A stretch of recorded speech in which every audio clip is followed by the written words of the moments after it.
Welcome to the Wife Stories YouTube channel. New video every day, and don't forget to subscribe. Here we go. I can't breathe. I can't move. My palms are pressed flat against the cold tile, and there's a strange taste of blood in my mouth. I blink, trying to clear my vision. My back aches. My legs are twisted beneath me.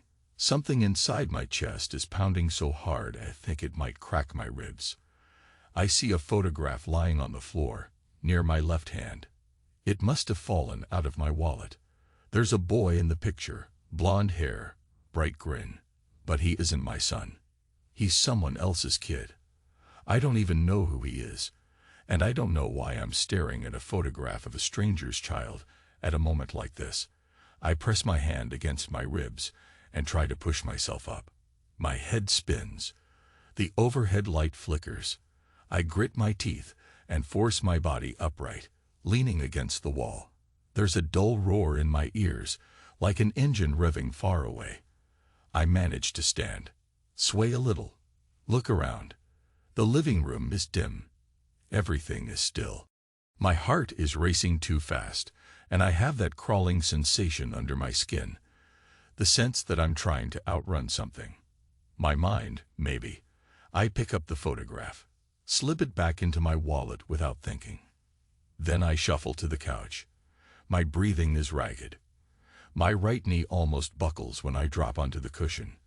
I exhale slowly, pressing a trembling hand to my forehead. This is my own home, or used to be. I catch a glimpse of the wedding photo on the corner shelf. Me, John Maxwell, and her, Amelia Maxwell, on a bright day years ago. She's wearing white, smiling into the camera, leaning that perfect cheek against my shoulder. I'm in a dark suit, too stiff, trying not to look nervous. I let out a shaky breath. I'm alone. That's good. Or maybe it's not. The silence feels like it might crush me. A thought flashes through my mind. Was I dreaming? Was it real? My pulse hammers again, and I remember the hallway upstairs. The door half open. Amelia Maxwell on the bed. Another man's hands on her, pinning her wrists. Or maybe she was pinning his. My memory blurs. The taste of blood intensifies in my mouth. I push up from the couch, stumble to the sink in the kitchen. I run the water and spit. A faint pink swirl goes down the drain. I grip the counter until the trembling eases. My knuckles turn white. Then I stand there, silent, listening to the drip of the faucet. The house is still quiet. She must have gone out. Maybe she's with him. Maybe she's with someone else. My stomach lurches. It's not just one man. There were others. My mind replays fragments, whispered phone calls, late nights, forced smiles. I'm not stupid, but I was silent. For my son, I told myself. For him. But everything's unraveling, and I'm the one collapsing on the floor, tasting my own blood. I turn off the faucet and dry my hands on a dish towel. Then I make my way upstairs, footsteps echoing. The hallway smells like her perfume, some floral scent that used to excite me. Now it makes me sick. I push the bedroom door open. The covers on the bed are rumpled, and there's a faint imprint of where two bodies pressed into the mattress. I stare at it, breath ragged. There's an empty glass on the nightstand, lipstick stains on its rim. Another glass beside it, also empty. I feel a flash of heat in my chest, but it's not righteous anger. It's this hollow, strangled ache. I try to calm myself. This is madness. My mind jumps around, trying to piece everything together. The men, the rumors, the phone messages. And now, that scene. The low moans, the shifting of sheets, the sight of my wife's bare shoulders. I saw enough. I can't shake the image. Her hair clutched in another man's fist, his voice panting, her nails dragging across his back. I forced the memory aside. My son is asleep at a friend's place tonight, or so she said. Maybe it's true. Maybe it's not. I hear the echo of the front door slamming hours ago, or was it minutes ago? My sense of time is shot. I close my eyes. The humiliation is suffocating. I've allowed this. I've known. I've endured it in silence, focusing on my boy, telling myself that once he's older, once he's strong enough, I'll do something.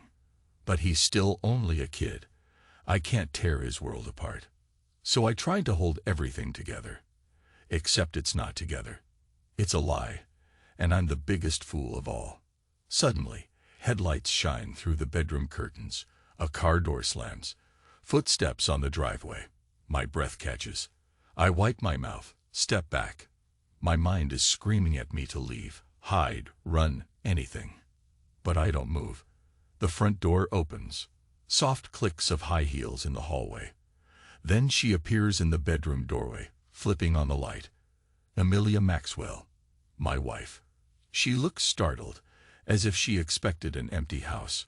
She's dressed in a slim black skirt, white blouse unbuttoned one notch too low. I can see the faint outline of lace. She stands there, purse dangling off her shoulder, lips parted. "John?" she asks, her tone uncertain. I swallow.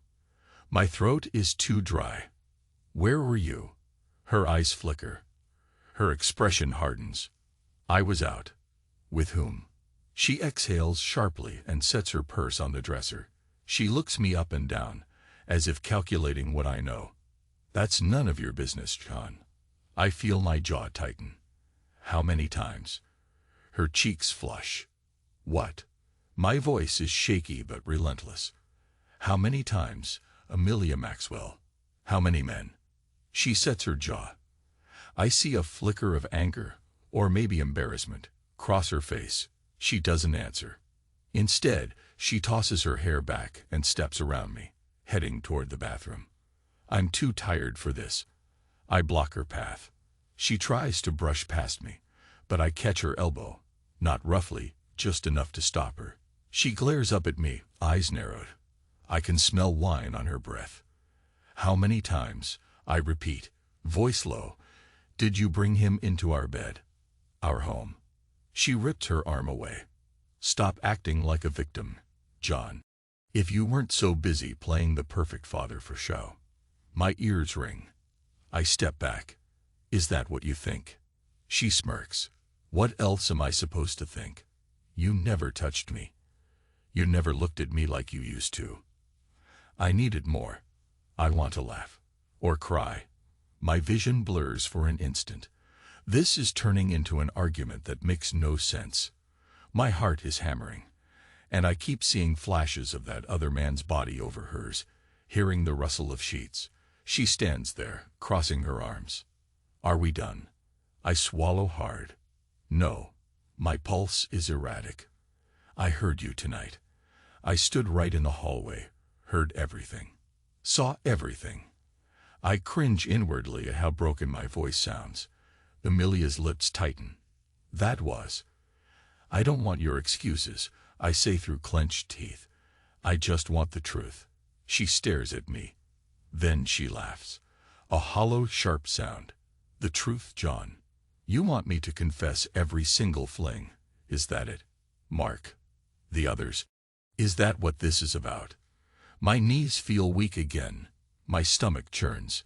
She's so calm, so dismissive. A part of me wants to scream at her, shatter something. But a bigger part of me just wants to collapse. I step back. My throat feels tight. "Yes," I whisper. "I want you to say it. Right here. Right now." She tilts her head. A strange half-smile curves her lips. "Fine. Yes, I've slept with other men. More than once. Happy, something inside my chest cracks. I try to breathe, but it feels like my lungs are stuck. The shame, the helpless fury, it all collides in my mind. My hand opens and closes. I say nothing.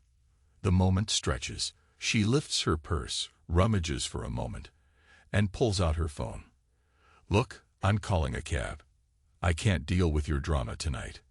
She taps the screen, then glances at me as if I'm a stranger. "You've known for months, John. Let's not pretend this is new." And I did know. Pieces of it, anyway. The sudden business trips, the phone calls she took in the next room, The credit card charges at restaurants I'd never set foot in. I told myself it was fine. For our son's sake, to keep the peace, to avoid tearing apart what little stability we had. She leaves the room. I stare at the wall, numb, until I hear the front door open and close again. Then I sink onto the bed. The sheets smell like sweat and perfume that isn't mine. I feel nauseous. My hands tremble. All I can think is that I'm done. I can't live like this. There's no rage left, just the suffocating weight of betrayal. I think of my son. I have to keep him safe from this. From me. From her. I bury my head in my hands and close my eyes. But behind my closed eyelids, I still see the shapes of their bodies intertwined. The rumpled sheets, the air thick with moans. Eventually, I stand, walk to the closet. I open a small box where I keep documents. Marriage certificate, passport, some insurance papers. I stare at them. Then I think, enough. The next hours blur. I wait for her to return, but she doesn't. Maybe she's with Mark. Maybe she's with someone else. It doesn't matter. By the time dawn approaches, I've made my decision. I slip off my wedding ring, place it on the dining table. I set the official papers beside it. I leave a short note, though it doesn't say much. Tell our son I'm sorry. I pack a small bag. My passport goes into my jacket pocket. I take almost nothing else. Some cash, a change of clothes, a phone charger. The house is silent except for the hum of the refrigerator. My heart feels like a lump of lead in my chest. I pause in the doorway of my son's room. He's not there. His bed is unmade. Posters on the wall, toy cars on the shelves, a half-open comic book on the desk. I want to leave him a letter, something that explains. But what would I say? That his mother has been unfaithful, and I can't bear it anymore. That I'm too much of a coward to fight for us. My breath comes fast. My hands shake. In the end, I can't do it. I leave quietly. Outside, the sun is just rising over the rooftops. The sky is a pale orange. I walk to the station, buy a one-way bus ticket to Miami. From there, I can lose myself. No goodbyes. No more humiliations, just vanish. 18 years later. I'm on a fishing vessel off the coast of Panama. The sun beats down relentlessly. Sweat trickles down my back, stinging my eyes. I'm John Maxwell to myself, but to everyone on this boat, I'm Jack Miller. Nobody here knows my story. I'm just another drifter who does his job and keeps his mouth shut. We cast the nets at dawn. Now it's midday, and the men are lazing in the shade, passing around cheap rum. The boat rocks gently on the waves. I watch the horizon, feeling the salt air on my skin. I wonder if my son still remembers me. I've gotten used to the emptiness, the monotony. It keeps my mind numb. I have no illusions of happiness, but at least the ocean has no memory. It doesn't judge. One of the crew, a wiry man named Carlos, shouts my fake name. Jack, catch. He tosses me a plastic jug of water. I nod thanks, take a swig, and stare out at the sea. The days bleed into one another like this. I take comfort in that. I have to, because there's nothing else. The boat's engine rattles, and we head back to port. I help the men unload crates of fish, hands stinking of scales and brine. By sunset, I'm free for the evening. I trudge along the docks, my boots clunking on the boards. I climb the creaking steps to a tiny room I rent above a rum bar. It's hot, cramped, reeks of mold, but it's home. For now. I peel off my sweaty shirt and throw myself on the sagging mattress. My mind drifts. Sometimes, when I close my eyes, I see Amelia Maxwell's face. Then I force the image away, remembering how she looked the night I caught her. Mocking, irritated, brazen. The memory is like a dull knife twisting in my chest. I swallow it down. I try to sleep. The bar downstairs is alive with music and voices. Eventually, I drift off, only to be awakened by a knock on my door. It's after midnight. The rumble of conversation outside is a constant background hum, but I sense urgency in the knock. I rub my eyes, stumble to the door. The hallway is dimly lit by a naked bulb. A skinny kid from the bar stands there, holding out a battered cell phone. "Hey, Jack," he says, "somebody call for you." Says he's your son. My heart stops. I stare at him. My pulse hammers. My son. The words feel foreign on my tongue. He shrugs. That's what he said. Here. He thrusts the phone into my hand. Then he pads back downstairs, leaving me alone in the flickering light. My hand trembles as I raise the phone to my ear. "Hello." My voice cracks. Silence for a moment. Then a voice. Deep, steady, distinctly American. "Dad."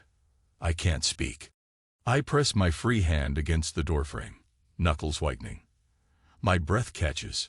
I want to say his name, but I can't get the sound out. He exhales on the other end. "Dad." It's me.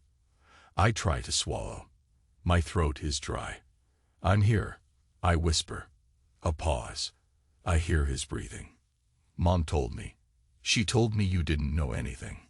My mind reels. Didn't know anything about what? I'm about to ask, but he goes on quietly. "She said you never fought. You never yelled. You never tried to keep us together. That you just left." I squeeze my eyes shut. Pain flares in my chest. "I'm sorry," I say, not sure if he can even hear me. I'm so sorry." He's silent again, and I hear muffled noise. Airport announcements, maybe. Then he speaks, voice calmer now, more resolute. "I found you, Dad. I want to see you. I have to see you." My heart thrums, a mix of hope and dread. "Where are you?" He hesitates. "I'm in Panama City. I took a flight this morning." My head spins. He's here. 1,000 questions crash through my mind. How did he track me down? Why now, after all these years? My voice is shaky. I can come get you." He exhales. "I can find my own way." "Tell me where you are." I close my eyes. The harbor in Puerto Lazaro. An hour south of the city. There's a bar called El Pescador. I live upstairs. He sighs. Relief maybe. "I'll come tomorrow morning." 7 o'clock. Another pause. "Mom said to tell you goodbye. By the way." "Bye." That's what she said. My chest tightens. Amelia Maxwell is still in my head. I rub my forehead. I understand. Then the line clicks. He's gone. I stand there, phone in hand, feeling a rush of panic, confusion, longing. 18 years I've lived as a ghost. Now my son is about to walk into my life again. I wait on the docks at sunrise. The fishing boat is heading out, but I told Carlos I'd join them later. The air is humid. The gulls squawk overhead. I can't stop pacing. My clothes stick to my skin. Then I see him. He's taller than I imagined, probably in his 20s now, broad-shouldered, a duffel bag slung over one arm. He has my eyes and my hairline, but he moves with a confidence I never had. My throat goes tight. He sets down his bag, looks at me. Neither of us speaks for a long moment. Then he walks closer, and I see an old sadness in his expression. I want to hug him, but I'm frozen. Finally, I stretch out my hand. He looks at it, then shakes his head and steps forward, pulling me into a brief, stiff embrace. I can barely breathe. We stand there, father and son, awkwardly trying to understand one another. He steps back, hooking the thumb at the boat. "You really work on that thing?" I nod. "Yeah, pays the bills." He nods, as if filing away the information. Then he glances around at the shabby port, the rusted crates, the broken asphalt. Why here?" I shrug. "I had to get away," I say quietly. "As far as I could." He studies me, a question in his eyes. "But instead of pushing," he says, "let's go somewhere. Talk. I don't care if it's a shack or a beach or a dock. I need answers. So we walk along the shore until we find a quiet spot. The sand is coarse and littered with driftwood. We sit on a chunk of old concrete half buried near the waterline. I watch him from the corner of my eye. He looks tense, shoulders rigid. What happened between you and Mom? He finally asks, cutting straight to the heart of it. I clench my jaw. She didn't tell you. He shakes his head. Only that you left one night. That you never came back. And then she said you'd been declared dead. She even showed me your supposed grave, Dad. My lips press into a thin line. So that was her way of handling my disappearance, erasing me, telling him I was gone forever. Maybe it made things easier for them. Your mother, Amelia Maxwell, I say, letting her name roll off my tongue with a bitterness I can't hide. She was unfaithful. Not once, not with just one man. I knew, but I kept it in for your sake. I didn't want you to lose your family. He inhales sharply, then looks down at the ground. I suspected something. Growing up, I overheard arguments, phone calls, but she never admitted anything to me. I nod. My stomach twists with guilt. When I finally caught her in our bed, with her lover, I just couldn't stay. Not anymore. He meets my eyes. Why didn't you fight? Why didn't you take me with you? I swallow hard. You were so young. I thought I'd spare you the ugliness. I was ashamed. Angry. But mostly ashamed of what I'd become. I pause, the weight of my secret pressing down. Leaving was my revenge, I guess. Let her think I was too broken to stay. But I never imagined she'd tell you I was dead. He drags a hand across his face. For a moment, he looks older than his years. I tried to ask her. She said you didn't know about me, that if you had, you would have stayed. But she was always vague. Didn't know about you. I let out a short, humorless laugh. You were everything to me. I just couldn't destroy your world by dragging you away from your mother, your school, your friends. And I couldn't stay either. So I vanished. He nods, lips pressed together. Then he asks softly, "Are you sorry you left?" I can't hold his gaze. Every damn day. He exhales. Then why not come back? Or call? I flex my fingers, staring at the rolling surf. For a long time, I was too humiliated. I convinced myself you'd be better off without me. Then time went on, and I got used to living in shadows. I was afraid to face you, face everything I'd done. He reaches out, places a hand on my shoulder. The gesture is hesitant. I'm not here to judge you, Dad. I just want to understand. Silence stretches. The ocean breeze ruffles our hair. Finally, he pulls his hand away. We can't fix the past, he says, as if talking to himself. But maybe we can move forward. I close my eyes. The sting of tears threatens. I don't know how. We talk for hours, or maybe minutes. It feels timeless. He asks questions. Did you still love her? Did you ever see Mark again? Did you try to start another family? My answers come haltingly. No, no, no. I never loved again. I never saw Mark Greenwood after that night. And I sure as hell never found a new family. Eventually, we walk back toward the bar. People stare at my son. He stands out with his American clothes, well-groomed hair, earnest expression. But nobody says anything. I lead him upstairs to my tiny room. There's no place to sit except the bed or a rickety wooden chair. He chooses the chair, sets his duffel on the floor. He glances around. You live like this? I shrug. It's enough. He nods slowly, taking it all in. After a moment, he leans forward, elbows on his knees. Mom told me you were a coward.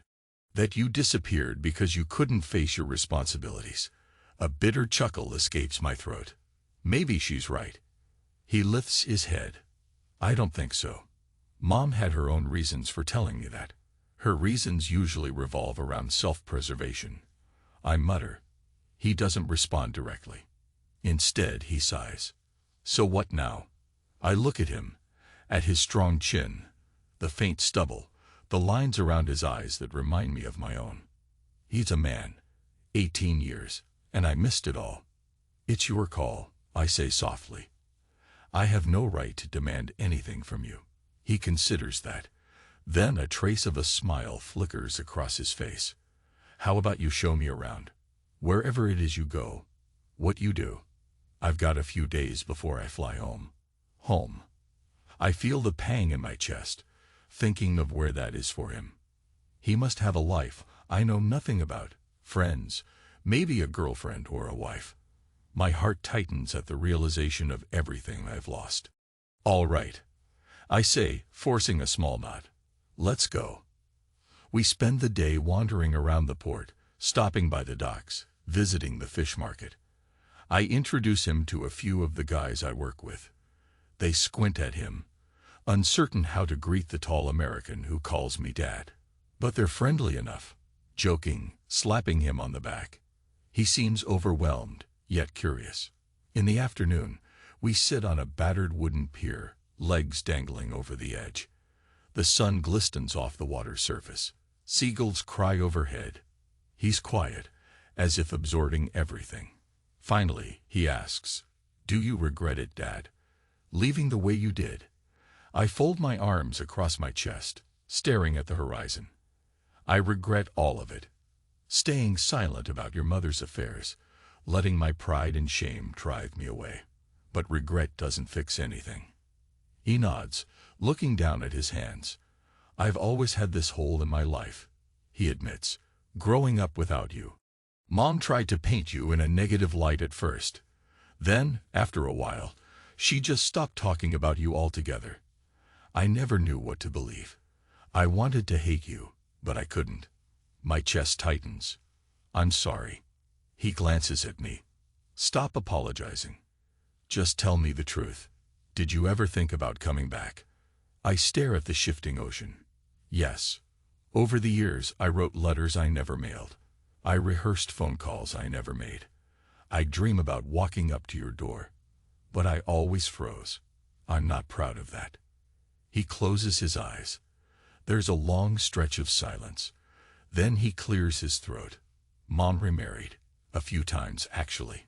None of those marriages lasted. She's alone now. I'm not surprised. I remember her hunger for attention, for novelty. And Mark. He shrugs.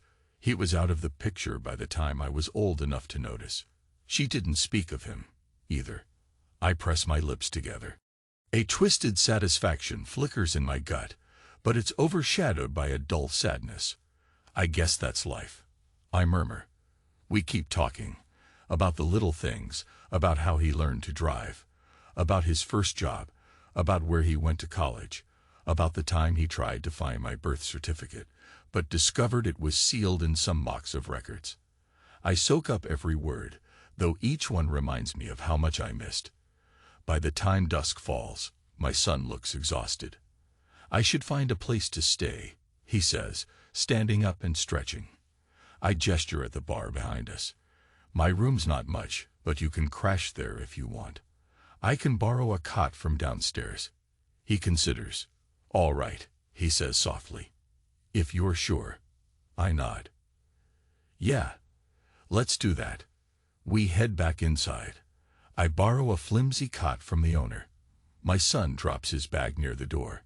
He rummages around for a moment, pulls out a photo.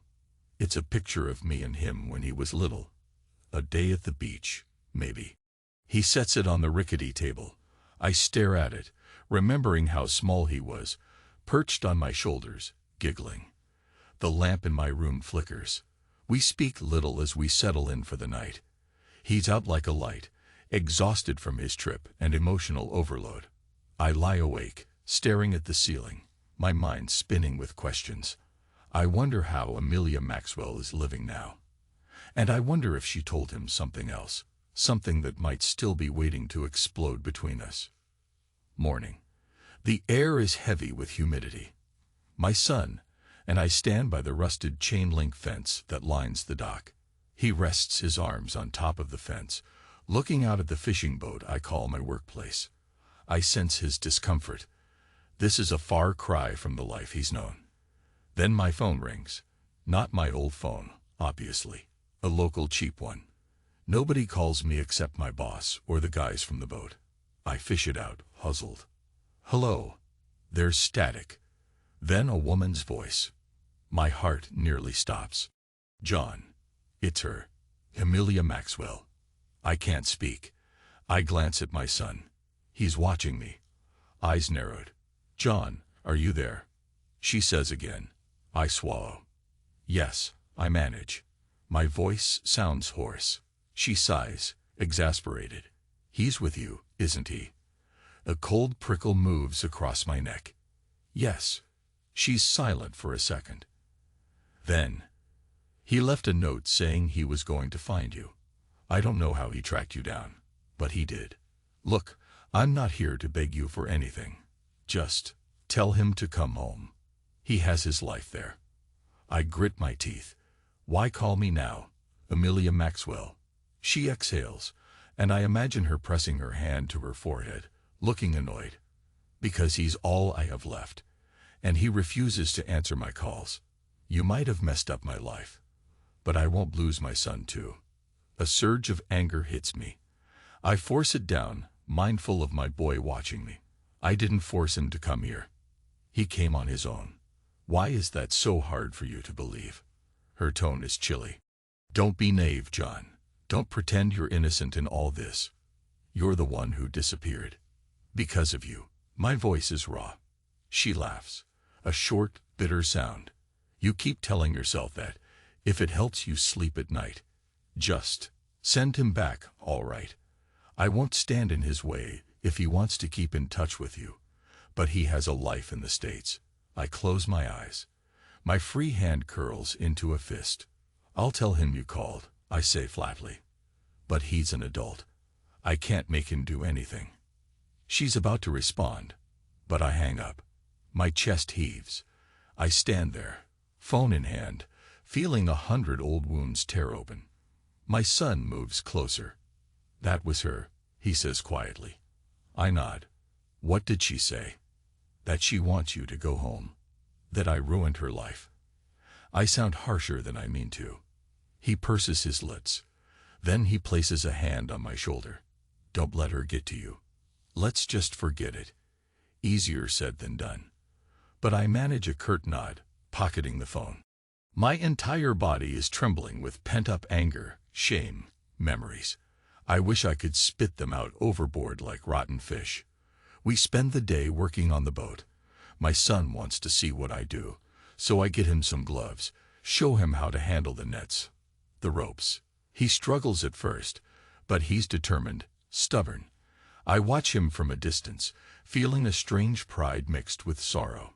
This is the first time in my life I've taught him anything. At night, we sit on the pier again, sipping cheap soda from plastic cups.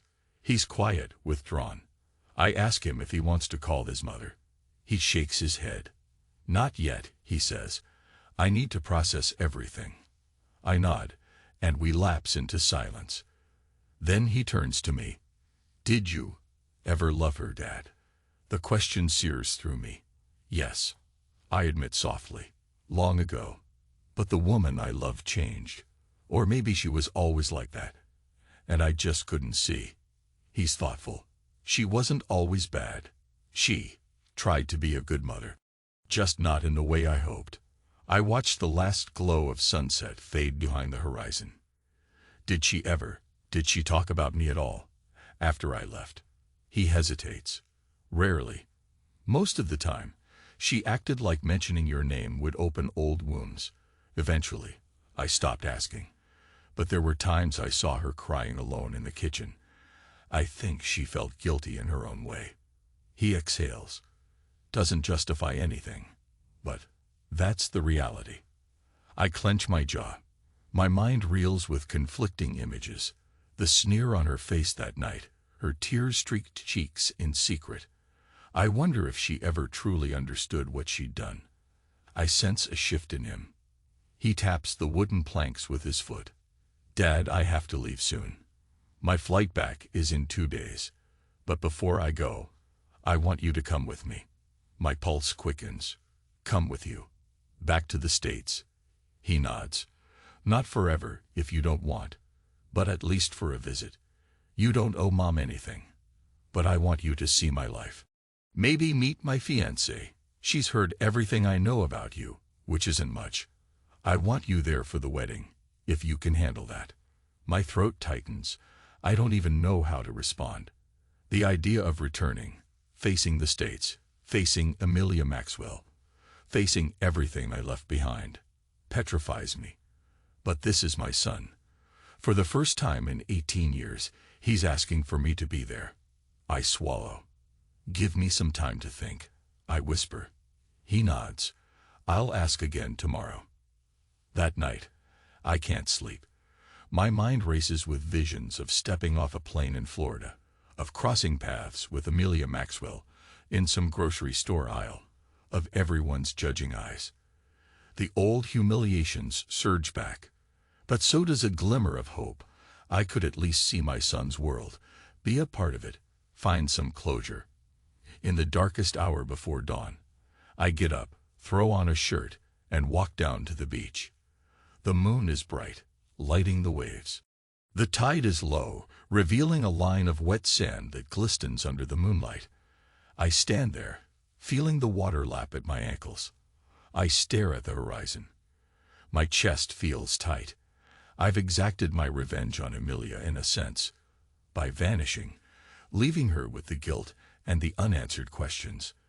But the price I paid was my own life, my own happiness, my relationship with my son.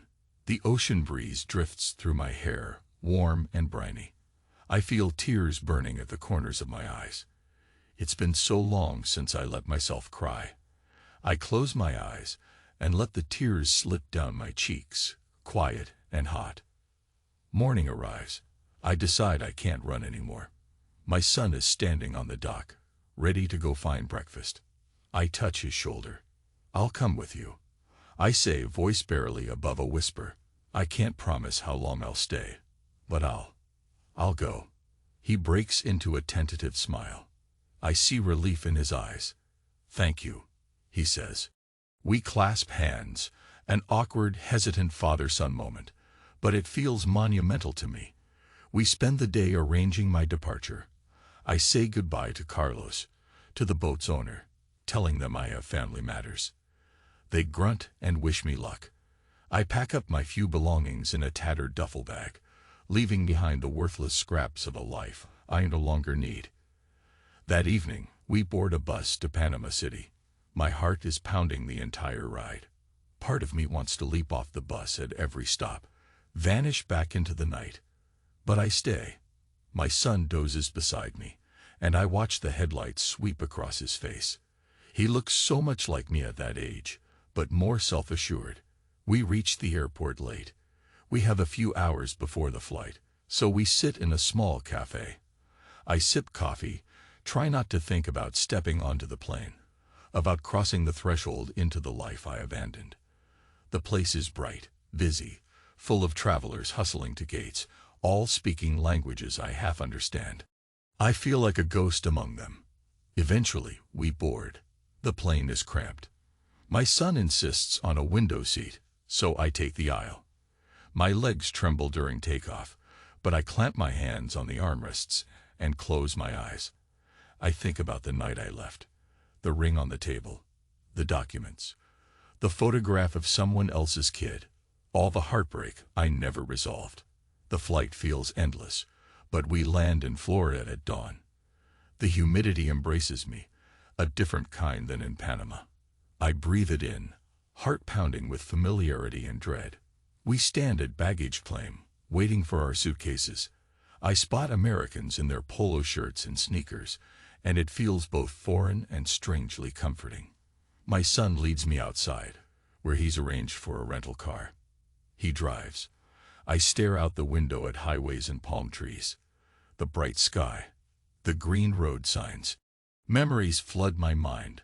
Amelia Maxwell's laugh when we first moved into our house, the birth of our son in a local hospital, the arguments about money and blame, the final betrayal. My nails dig into my palms. We reach a modest suburban street. Neat lawns, pastel houses. My son pulls into a driveway. "This is where I live," he says quietly. I share it with my fiancée, Teresa. My throat is dry. I'm about to ask if Amelia Maxwell is somewhere nearby, but I bite my tongue. Instead, I just nod and follow him inside. The interior is bright, tastefully decorated.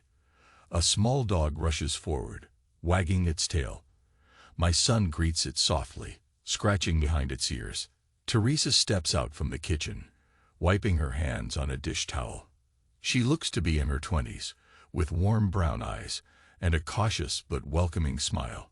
"Hi," she says softly, extending a hand. "You must be John." I shake her hand, feeling awkward. She doesn't flinch, doesn't stare. "Yes," I say. "Thank you for letting me stay here." She waves off my gratitude. "We've been hoping to meet you," she says with a kind smile. She glances at my son, and there's a flicker of understanding between them. I sense she knows more about my story than she lets on. I drop my duffel in the guest room. The walls are painted a soft blue, the bed neatly made. I run my hand over the pillow, marveling at how surreal this is. I escaped this world so thoroughly, yet it feels like I never left, as if I'm the same man who walked out the door with a suitcase of regrets. We spend the day with quiet conversation. My son shows me around the neighborhood. He points out a small park, a grocery store, a community center. I feel old, out of place, yet there's a strange comfort in being near him. Later, we cook dinner together. Teresa insists on making a family-style meal. We sit at the table, the dog at our feet, and for a moment, I almost feel normal, like I have a family again. That thought stings, reminding me of how fleeting this is. When the dishes are done, I step outside to the backyard. It's a small enclosed space with a wooden fence. I breathe in the warm Florida evening air. Crickets chirp. A light breeze rustles the leaves of a lemon tree. My thoughts drift to Amelia Maxwell. A part of me wonders if she knows I'm here. My phone has stayed silent. My son joins me. He leans against the fence, folds his arms. "How are you holding up?" I shrug. "It's strange. I never thought I'd see this place again." He nods, eyes flicking to the house next door. "She lives on the other side of town. If you ever want to see her." My body tenses. "I don't think so." He says nothing for a moment. Then he rests a hand on my shoulder. "Dad, I won't push, but you've carried this bitterness for too long. Maybe it's time to face her, hear what she has to say." I lift my gaze to the darkening sky. That's what she wants, isn't it? For me to show up so she can remind me that I left. He squeezes my shoulder. Maybe. Maybe not. Then he drops his hand. "Look, I'm not making excuses for her, but seeing her might bring you some closure." Closure. The word rattles around my mind. I wonder if I even deserve closure.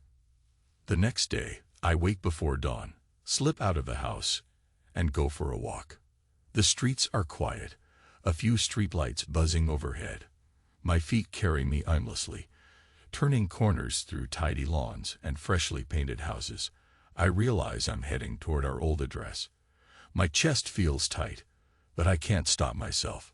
Finally, I stand in front of the house I once shared with Amelia Maxwell. The paint has changed color, now a pale green. The yard is neatly trimmed. There's a different car in the driveway. My heart pounds as I stare at the windows, recalling memories of hushed arguments, my son's laughter, late nights on the couch. The shame creeps in again. My breath catches when I see the silhouette of someone inside. A woman, but not Amelia. This isn't her house anymore.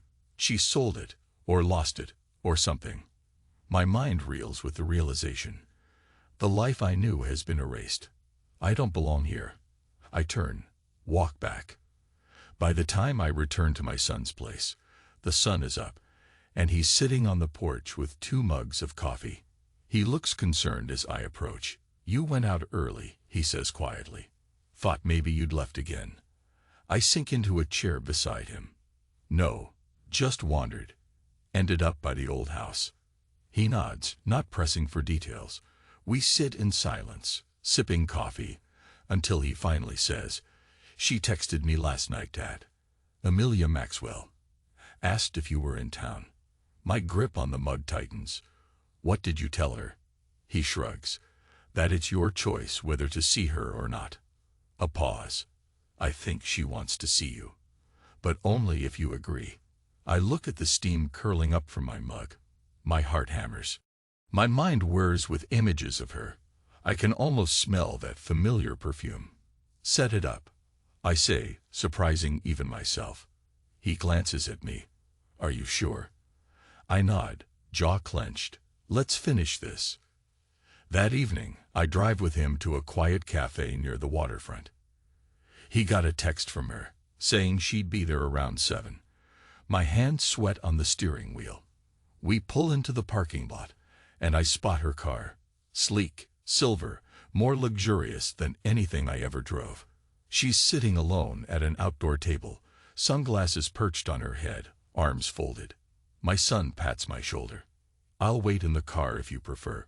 I swallow hard. "Yeah, thank you." He nods, respecting my decision. I get out, close the door behind me, and walk toward her. Each step feels heavier than the last. She sees me approach, lifts her gaze. For a second, her features tighten. Shock, maybe a flicker of regret. Then she composes herself. "John," she says. She's older, obviously, but there's still a certain elegance to her posture. Her hair is shorter now, tinted with subtle highlights. She's wearing a crisp blouse, dark pants, a small gold chain around her neck. "Amelia Maxwell." I respond, the name sounding like a stone in my mouth. I sit down across from her, not bothering to hide the tension in my shoulders. She exhales, brushes a non-existent speck of dust off her sleeve. "You look different." "So do you." My tone is clipped. She nods, then glances around, as if checking who might be watching. There's no one but a bored waitress behind the counter, fiddling with her phone. "Why are you here?" "I thought you wanted to stay dead." I lean forward, resting my elbows on the table. "Our son found me. He asked me to come back for a while." She purses her lips. "He's all I have. Don't turn him against me." A flicker of anger. "I'm not turning him against anyone. I just told him the truth." She rolls her eyes. "Your truth." Which conveniently paints me as the villain. I slam my palm on the table, causing her to jump. "You lied to him, Amelia Maxwell. You told him I didn't know about him. You told him I was a coward. You let him think I was dead." She flushes, looking away. "I did what I had to." My voice drops. "Had to." Her eyes snap back to mine, blazing. "You left, John. You took your passport and ran off like some fugitive." I was furious. Hurt. I told him you didn't fight for us. Because you didn't. I almost laugh. "Fight? You had multiple affairs. I caught you in our bed. How was I supposed to fight that?" She leans back, folds her arms. Men cheat on their wives all the time, and the wives are expected to stay if they want to keep the family together. But the minute a woman does it, it's unforgivable. I feel my blood pressure spike. "Don't try to twist this. This wasn't one mistake. You humiliated me, over and over. And I stayed silent, for our boy. I compromised everything until it destroyed me." Her gaze falters. She traces a finger along the edge of the table. "You could have confronted me. You could have insisted on counseling. You could have done anything but vanish. It was cruel." I clench my jaw. "Counseling? You never once hinted at wanting to fix things. You flaunted your affairs in our own house. I realized you wanted me gone." She closes her eyes briefly. "Maybe I did, in some warped way. But that was 18 years ago. We can't go back." I stare at her, anger twisting my gut. "No, we can't." We sit in tense silence. The waitress approaches, but I wave her off. Eventually, Amelia speaks, her voice subdued. I remarried a few times. It never worked out. I kept thinking about you, how you left everything behind. Part of me hated you, part of me envied you. I watch her, noticing the lines around her eyes, the slight tremor in her fingers. Invite me for what? She gives a bitter laugh. For running away from the mess. I was stuck dealing with the aftermath, explaining it to our son, holding the pieces together. I made a lot of mistakes, John. You know that. But you made your share too. I can't deny it. My throat feels raw. I'm not looking for excuses, I say quietly. I've paid for my revenge in my own way. She studies me, and for a fleeting second, I see a flicker of genuine regret. So what do we do now? Our son is an adult. He can make his own decisions. I nod. I want to be in his life, if he'll have me. She sighs. He will. He's a good man, better than either of us deserved. A painful knot forms in my chest. I have no interest in undermining you, Amelia Maxwell. I don't plan on staying in Florida long. But I came to see him, maybe attend his wedding if he'll let me. Then I'll figure out what's next. She lifts her chin, eyes glistening with unshed tears. At least tell me this. Do you hate me? I pause. The question catches me off guard. I swallow hard. I hated what you did, I say slowly. But over the years, I realized hating you wouldn't bring me peace. I only ended up hurting myself. So, no, I don't hate you anymore. She nods, a single tear slipping down her cheek. She hastily wipes it away. Thank you. We stand. I lay a few bills on the table for the untouched coffee. Neither of us tries to hug the other. We just look at each other, two strangers with a shared history. Goodbye, Amelia Maxwell, I say quietly. She inclines her head. Goodbye, John. I walk back to the car, my chest feeling hollow. My son sees my expression and starts the engine without a word. We drive off in silence. After a few blocks, he finally asks, "You okay?" I release a long breath. I will be. Weeks pass. I stay in my son's guest room, trying to piece together a life. He introduces me to neighbors, to friends. Teresa welcomes me kindly, though I sense a polite distance. It's awkward, but I appreciate her warmth. Sometimes in the evenings, I walk alone by the waterfront, recalling the day I left everything behind. 18 years lost.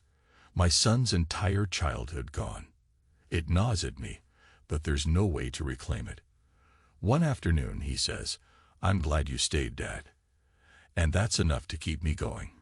Time slides by, and then the wedding day arrives, small, intimate, in a sunlit backyard. I wear a borrowed suit. My son looks handsome in his tuxedo. Teresa's radiant in her dress. My heart aches with pride and sadness. Amelia Maxwell stands across from me, wearing a tasteful outfit, tears in her eyes as she watches our son exchange vows. We don't speak, but we exchange a glance, almost a truce. There's no place for hatred on a day like this. After the ceremony, I slip away. My chest is tight with emotion I can't name. I step outside, find a quiet corner near the fence. The distant sound of laughter and music drifts on the breeze. I close my eyes, remembering that final night in our old house, the rain on the table, the sense of loss when I disappeared. Footsteps approach. I half expect my son, but it's Amelia. She stands a few feet away, hesitating. "You okay?" she asks softly. I nod, just overwhelmed. She folds her hands. It's a beautiful wedding. He looks happy. I force a tight smile. Yes, he does. She hesitates, then says, "I know you'll leave soon, but maybe you'll keep in touch this time." I glance at her, noticing the regret etched into her features. "Yes," I say, voice low. "I will." She presses her lips together, nods, and slips away without another word. I linger a while longer, soaking in the moment. The laughter from inside the house swells, the yard filled with people dancing, celebrating. I feel oddly separate from it all, like a man who's been given a second chance but still isn't sure how to live again. That night, after the wedding ends, I walk to the pier alone. The moon reflects off the water. The air smells like salt and distant seaweed. My thoughts spiral back to Panama, to the boat, to the lonely nights with cheap rum. Have I found redemption? Or am I just fooling myself? I lean on the railing, the sound of gentle waves lapping against the dock. A swirl of memories rush over me. Amelia Maxwell's betrayals, the pain in my son's eyes, the worthless pride that pushed me away. Everything. My chest feels like it's caving in. Suddenly, tears well up. I can't stop them. My breath shudders, and I grip the railing, fighting to keep from collapsing. Hot tears streak down my face, silent but unstoppable. I realize this is the first time in nearly 2 decades that I've allowed myself to truly cry over this, over all of it. I stand there, shaking, tears dripping onto the dock, letting the grief roll through me until I'm empty. And then, in that emptiness, a peculiar calm settles in. I came back. I faced her. I told our son the truth. The rest is uncertain, but I no longer have to hide in the shadows of my own shame. My breathing slows. My eyes burn. I raise my head, look out over the water. The moon glimmers, steady and patient, as if waiting for me to find my footing. And for the first time in 18 years, I feel the barest hint of release, a sliver of hope. Maybe I can't erase the past, but I can stand here, raw and real, ready to face whatever comes next. I brush the tears away, straighten my spine. No more running. I am John Maxwell, and I'm finally done punishing myself for someone else's sins, and for my own. The wind shifts, carrying the faint sound of laughter from somewhere behind me. I draw in a steady breath and let it out slow. Then I turn and walk away from the water, each step echoing in the hush of the night. I don't know what tomorrow holds, but I'm standing on new ground now, and I'm not going to crumble. Not this time.